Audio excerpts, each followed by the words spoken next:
Good afternoon, everybody. This is the afternoon after the night before. So, yesterday I gave my match review of our game against Bayern Munich, and today I'm going to be talking about what can be done to get us up to that level of Bayern Munich. We need to be on that top table again. So at the moment, we are way off that top table. We are feeding off the crumbs of some of those top teams at the minute. So on that top table, you've got the likes of Liverpool, you've got the likes of Manchester City. For now, until we see what happens with the CAS appeal. Obviously, we've got Bayern Munich, we've got Real Madrid, Barcelona, PSG are probably the ones sitting on that top table, and the rest of us are just feeding off their little scraps, as I said. So this is a wake-up call for everybody. This is a wake-up call for the board, for the manager, for the players, for the supporters. It's a realisation of where we are at a club at the moment, and it's not pretty reading. So how did it all start? It started because of a failure to invest when you're on top. If you do not invest when you're at the very top of your sport, then you are going to slide down. And we've had a lack of investment for a number of years now. And I wouldn't even say investment, because we have invested, but we haven't had a strategy and we haven't invested in the right players. For instance, take a couple of years ago, we spent money on Danny Drinkwater, on Bakayoko, players like that. So these players were like £40 million a pop, which is a lot of money. If you look at our top 10 transfers, Bakayoko's in there in the top 10. Really? We haven't seen this guy. So we need to be scouting properly. We need to be getting in the right sort of players. If we don't invest in the right sort of players, you're going to see the club nosedive. If you look at when we did our back-to-back under Jose Mourinho, the reason why we did that back-to-back is we didn't rest on our laurels after winning the league. We went out and got the best there is. Michael Essien was one of the top midfielders back then. So what did we do? We brought him in. What did that do? That increased competition.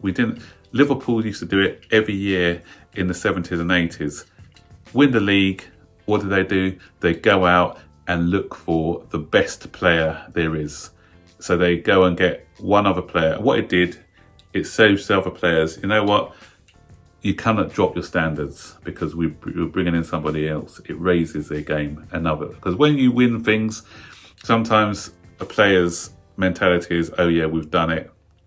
And there's no motivation for the season after. But bringing in somebody else, that motivation, that hunger is still there. I can remember I went to a talk conducted by Rio Ferdinand at my office a few years ago. And one thing that he said, what stood out for me, was Manchester United had just won the treble.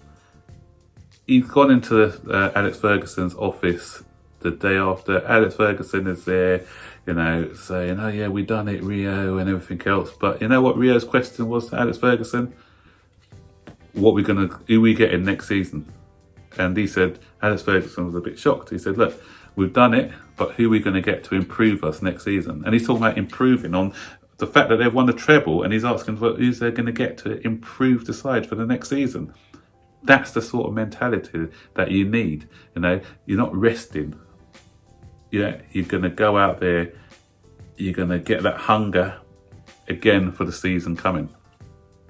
I'm hearing that Liverpool, who are walking away with the league at the moment, they want to add Werner, who we've been closely linked with. They want Werner and they want Sancho as well.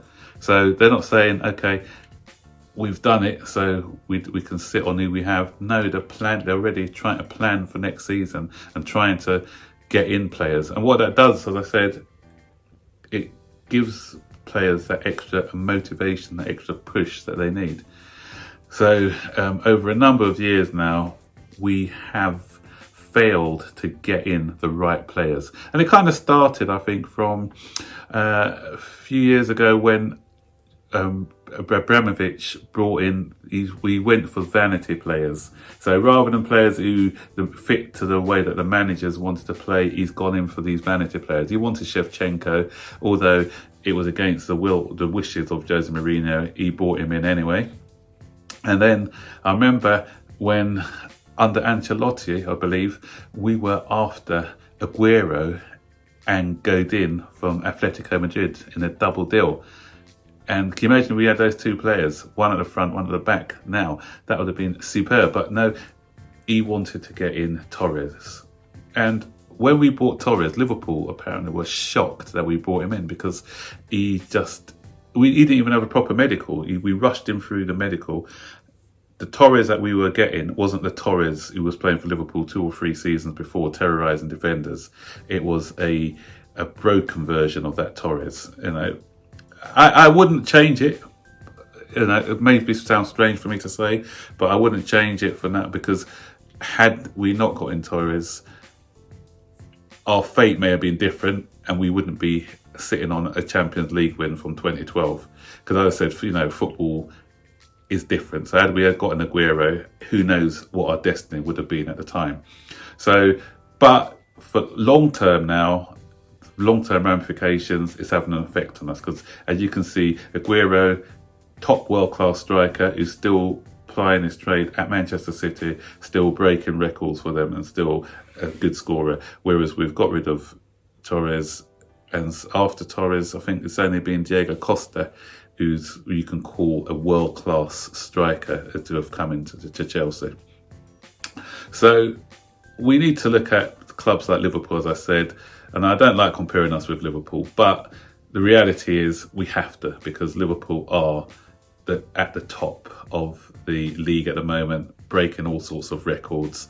And the reason why I'm comparing us with Liverpool is because where we are now is similar to where Liverpool were when Klopp first took over.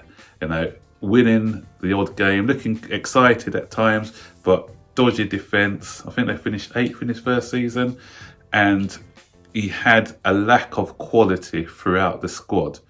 So what the board need to do first of all is back the manager. They've appointed Frank as a manager. He's made a few mistakes, I agree, but we can't just keep chopping, changing, because that's why we are where we are now. You know, it's finally caught up with us, all this changing of manager. We haven't got a philosophy in place, and so we had Antonio Conte wanting different players like a target man and this sort of thing. You got Sarri, who wants a specialist player in Jorginho, and so the manager before wanting someone. So you got a mishmash of players. So this is a sort of mishmash of players throughout, I think, 3 or 4 different sets of managers has compiled the squad that we have now. So it's, you know, sometimes it's not players, it's you don't all necessarily have to have the best players, you just need players who work well in the formation that you need. So I'm going back to the Liverpool situation now. Klopp was backed. So I'm going to show you Klopp's team at the first. This is Klopp's team when he first took over at Liverpool. And now look how it's changed dramatically to what we have now. It's a drastic change. And so what Liverpool have done, if you look at Liverpool team, then first of all, he's brought in players who he knows can buy into his philosophy. So not so much world-class players. They've got the likes of Wijnaldum. Would you call him world-class when he came? No, not really. But he works in a Klopps system. He's introduced Trent Alexander-Arnold into the squad. Robertson, would you have taken Robertson to Chelsea when he was at Hull? A lot of Chelsea fans were probably saying, why are we getting this guy who just got relegated with Hull? But Klopp saw something in him that can work well in his system. So, as I said, sometimes you don't even have to buy big, you just have to buy clever and say who works in our system. So we need to get our scouting spot on as well, because Yesterday we saw Alphonso Davies. He's come from a Canadian league, and the irony of it is Callum Hudson-Odoi had joined Bayern Munich. Would Alphonso Davies be at the club now? And what you saw with this guy, Alphonso Davies, is what scouting is all about. They've scouted this guy yesterday. On this performance yesterday, he looks like a world beater. You know, this guy's only 19. It's frightening to see what this guy can become when he becomes more seasoned. And that's what we need to be doing with our scouting system. You know, not necessarily going for the top stars, going for people who maybe can be the next best thing, but who can fit into our system. We need to invest in a few world-class players as well. You know, not only up and coming, but some world-class talent. You know, it's good what I heard when we bought in Ziyech, because Ziyech is a start. And what I heard with the Ziyech deal was that Chelsea are no longer trying to just buy players, the panic buy, which we have done before with the Drinkwaters, etc. But what they're doing now is trying to have a strategy in place. So I'm hoping that that is the case, because with the ZX one, we were patient with that. We waited and we said, okay, they said we're not going to get him in January, but we did a deal where we can get him in the summer because he is the right fit for what we want to do. So hopefully that's the start of many good deals to come. We need, as I said, a world-class defender, I'd say, because out of all the defenders that we've got at the moment, I'm sorry, they all have their attributes, they all have their strong points, but there is also some weaknesses. We need, similar to what Liverpool did with Van Dijk, they had defenders who can do a bit of everything, but not good. They needed somebody in there who can come in, show great leadership skills, great organisation. And don't underestimate what one good player can do. Liverpool's defence went from probably a C to an A through one edition. So we need to scour the leagues and get that person, whether it be Koulibaly or whoever, I don't know. Try to go all out for that person. And I said it's about leadership and organisation. So John Terry wasn't the quickest, but what John Terry gave us, he was a very good footballer. He gave us that leadership, he gave us that organisation. And if you've got a talker at the back who can do that, then that goes a long way to improving your entire defence. It's obvious that we're looking at a goalkeeper.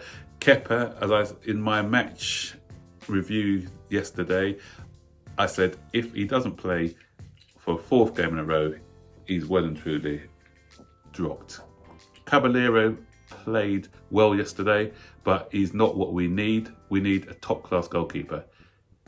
I'm always going to be going back to the Liverpool scenario. Liverpool again, they were never going to win the league with the goalkeepers that they had at their disposal. So what did? They went all out, bought in the best there is in Alisson.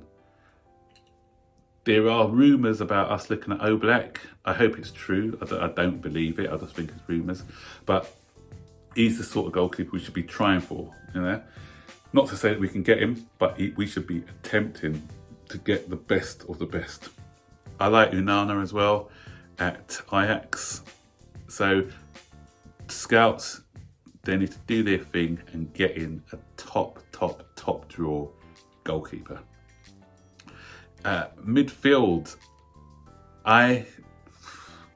for me, I know it may sound controversial, you know, I like Cover. Jorginho splits the fan base. He has his qualities, but someone earlier today on Twitter was calling world class. No, world class he isn't. He's a very good central midfielder, but I wouldn't put him in a world class bracket. For me, to be world class in that role, you need to do everything well. He does the dictating of the play quite good, shows a bit of leadership at times, but to me, in transition, he's one of the problems that we we concede a lot of goals. No fault of his own sometimes, because he hasn't got that physicality and he hasn't got that pace. And because of that lack of physicality and pace, he's meant to be the shield for the defenders, but he doesn't act as a shield. And so it makes teams come at us easily in the transition, and it makes us more vulnerable at the back. So I'll be looking at someone like Milinkovic-Savic, or somebody who can improve on what we have. And as I said, I know it's controversial because a lot of people love Jorginho, and so, but I'm putting it out there. For me, against the top teams, anytime he's performed against the top teams, you look at him against Manchester City, Liverpool, all the top teams, he's found wanting. So is that what we need? What we need to compete at the top table? No, we probably need something different. Sancho, as I said, we're looking at him. We need to go all out and try and get that boy. Give him a project that he believes in. Try and get him in. What we also need to do is, if he's not available, because there's other clubs after him, look at alternative number 2, number 3, number 4. Have alternatives lined up, but world-class alternatives. So if your top priority is not going to go to you, you've got a second one. So you're not scrapping around looking for somebody at the end of the window and he's not up to that level that you need. And finally, I spoke about it in great depth yesterday, how a world-class striker would make the difference. We need, Tammy Abraham is good, young, but a world-class striker would make all the difference. Chelsea are the only club out of the teams I mentioned on the top table who do not have a world-class striker. I mentioned the teams at the top on the top table before. Liverpool got world-class strikers, 3 of them. Manchester City, world-class strikers. You got PSG, world-class strikers. Bayern Munich has a world-class striker. So all these teams have somebody who's going to make a difference in the tight games. So if we had that world-class striker at the moment, we'll be comfortably sitting in second. We'd have probably won our group we'd have won the group from the Europa League, so we probably wouldn't have had to be facing the likes of Bayern Munich in the next round. So that's the difference between a good striker and a world-class striker. I did say finally, but I've got one more point to make as well. We need leaders in our team with the right character and the right mentality. We have got semi-leaders, but we need strong leaders. I say semi-leaders. Our semi-leaders probably Jorginho, and I wouldn't even call Azpilicueta a great leader, although he's captain. I wouldn't put him in that leadership bracket.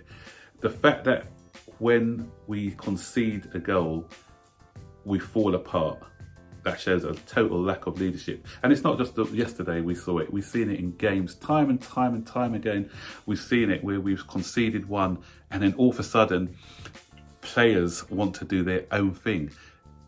The defence gets all shaken, they're all over the place, and you got the midfield trying to do their own bits as well. So we have got no cohesion. We need somebody when we go down to say, look guys, let's get back. It's only 1 goal we've conceded.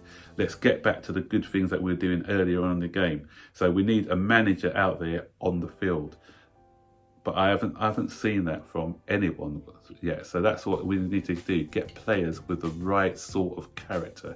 And going back to Liverpool, the likes of Henderson, the likes of Milner, probably not the best footballers, but they're great leaders, either by example or through talking to the players. Van Dijk has got that leadership quality as well. So it's a long video today, guys, but I had a lot to get off my chest. Let me know what you think. What are your thoughts? What are your opinions? Am I making sense? Am I talking a load of nonsense? Do you agree with a lot of things I say? I don't mind criticism. Comment below, and I'll be really interested to hear what your thoughts are on the matter. Fans, patience is what's required. Yeah, Rome wasn't built in a day. As I showed you before with the Liverpool team, it took Klopp 3 years to get to where he was with the backing of the board. So as I said, we are where Liverpool were at that time. We need a bit of patience. We need to build. We need to see that the board is building and getting in the right personnel. And we need to work together. This isn't the time to be disgruntled, to show your discontent when you go to games. This is a time that we need to all pull together. We need to realise what the club are trying to do. We need to try and get back on that top table. The only time you'll see me moaning is if the board are not in line with what the manager wants, if we're not getting in the right personnel that he needs to take us up to that next level. Obviously after a game you're going to be a bit critical and have a little bit of a moan, but I'm looking at the bigger picture. I'm willing to be patient and see what happens. As I said, I do like what is happening with that Ziyech deal and the noise that is coming out from the club about getting in the right people. I think the club has finally woken up and seen what needs to be done for us again to be competing strongly. So guys, there it is. Don't forget to like, subscribe, turn on all post notifications, and I'll see you on the next video.